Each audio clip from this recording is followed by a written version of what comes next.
மனமறிந்து பேசுங்கள். இதை பற்றி தான் நாம் இன்றைக்கு ஒரு குட்டி கதை மூலமாக பார்க்க போகிறோம் நண்பர்களே. வாங்க பார்க்கலாம். இது உங்கள் டெல்ஸ் பை வித்யா. நான் உங்கள் தனலக்ஷ்மி.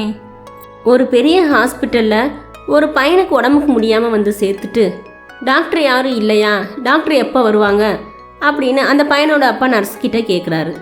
அதற்கு அந்த நர்ஸு, டாக்டர் இப்போ வந்துடுவாங்க, கொஞ்சம் பொறுமையாக இருங்க அப்படின்னு சொல்லிட்டு இருக்கப்பயே ஒரு டாக்டர் வேகமாக வர்றாரு.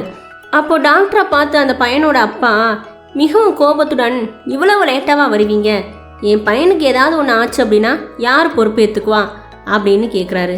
அதற்கு அந்த டாக்டர் சிரித்த முகத்துடன், எனக்கு ஹாஸ்பிட்டலில் இருந்து கால் வந்தது, உடனே நான் ஓடி வந்துட்டேன், பொறுமையாக இருங்க, உங்கள் மகன் இறக்கவில்லை, நான் பார்த்துக்கிறேன் அப்படின்னு சொன்னார்.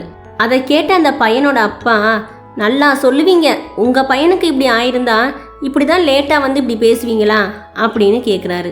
அதற்கும் அந்த டாக்டர் புன்னகையுடன், பொறுமையாக இருங்க, நான் பார்த்துக்கிறேன் அப்படின்னு சொல்லிட்டு வேகமாக ஆப்ரேஷன் தேட்டருக்கு போகிறாரு.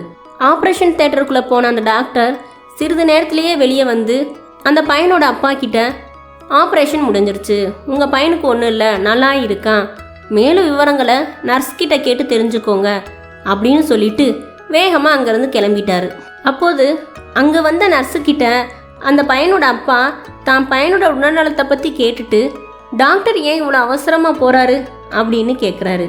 அதற்கு அந்த நர்ஸு, டாக்டரோட பையன் நேற்று ஒரு விபத்தில் இறந்து விட்டார், அவரோட இறுதிச் சடங்கு மயானத்தில் நடந்து கொண்டிருக்கிறது, அந்த நேரம்தான் உங்கள் பிள்ளையின் நிலை குறித்து கால் பண்ணி சொன்னோம், அதை விட்டுட்டு டாக்டர் உடனே ஓடி வந்து ஆப்ரேஷன் செய்துவிட்டு மீண்டும் மகனின் இறுதிச் சடங்கிற்கு சென்று விட்டார் அப்படின்னு அந்த நர்ஸு சொன்னாங்க.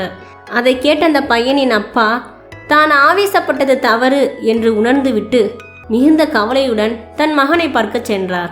அங்கு தன் மகன் நன்றாக இருப்பதை பார்த்து மகிழ்ந்து அவர் தன் மகனை அணைத்து கொண்டார். யாரையும் வெளியில் பார்த்து எடை போடாதீர்கள், அவர்களுக்குள்ளும் உங்களை விட அதிக பொறுப்பும் கவலையும் இருந்திருக்கும், எனவே வார்த்தைகளை கவனமாக பேசுங்கள், மகிழ்ச்சியுடன் வாழுங்கள். நன்றி, வணக்கம். மீண்டும் உங்களை வேறொரு கதைக்களத்தில் சந்திக்கிறேன்.